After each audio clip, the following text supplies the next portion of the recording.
कपाल मिलाउनुस् त छोरो सानो के गर्न लाउनु भएको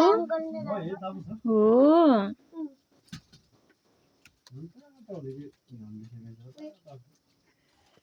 मेरो साना त ठुली पो हुनु भएछ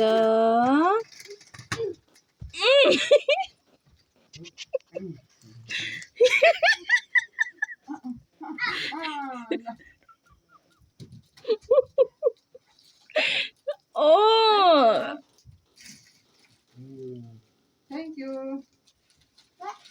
ल रेस्ट गर्नुस् बेबी रेस्ट गर्नुस् के गाह्रो भयो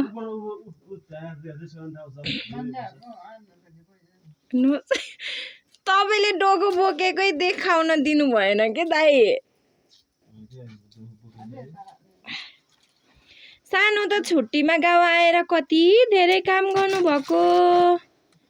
त्योलाई अलि उता साइड लाउनुस् त हो त्यसरी गुड भयो अब फिनिश हुन लागेछ अलि उता गर्नु डोकोलाई अलिकति उता गर्नु खै मम्मा हेल्प गर्छु हजुरको डोको बनाउनुस् त ल ल भयो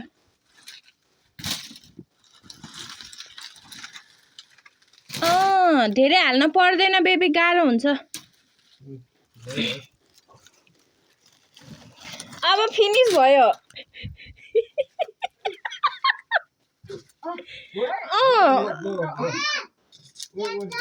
के छ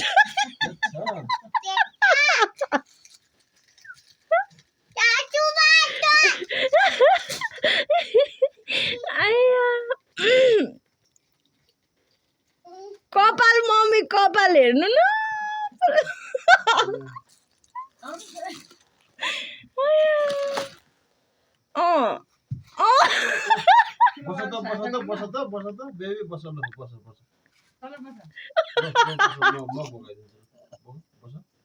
मम्मी कपाल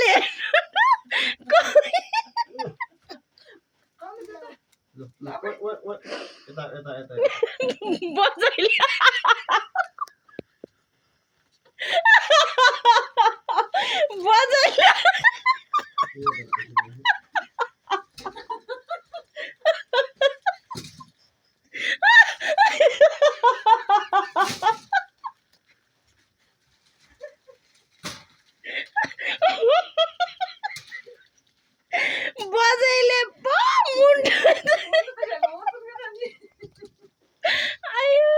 अब त पर्दैन बेबी छोड्दिनुस् अब आया नातिनीले डोको बोक्न लाएको बजैले बल लाएर हाँस्दा हाँस्दा झन्डै मरिन म त सक्यो कि मम्मी त्यसको एनर्जी सानो सक्यो एनर्जी अब नबोक्नुस् बाई एभ्रीवान भन्नुस् त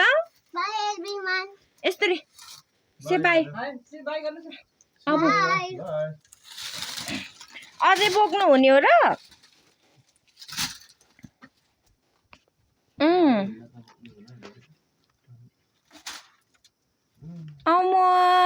नि पुन्टु त गाउँ आएर कति धेरै काम गर्ने भएको सानो त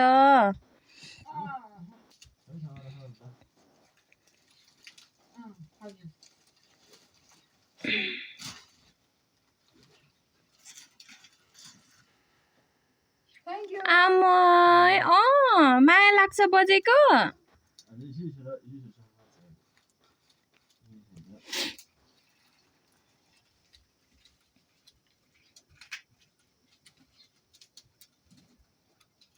मम्मी फर्स्ट टाइम होइन सानोले डोको बोकेको आमा जन्मेर यत्रो 4 वर्ष हुँदासम्म डोकोको के हो थाहा नभएको मान्छेले यसरी बोकेको मकै बोकेको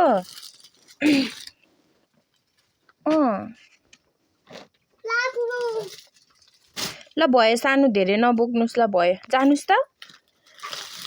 ए मम्मी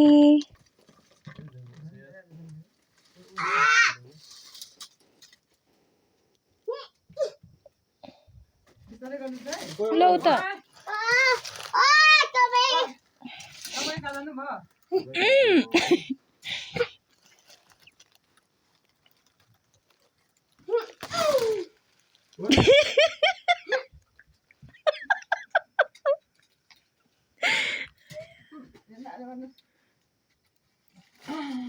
धेरै ल्याउनु रहेछ नि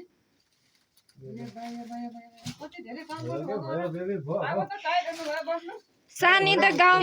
गाउँमा आएर के भन्छ अरे कामदारी हुनुभएछ अब त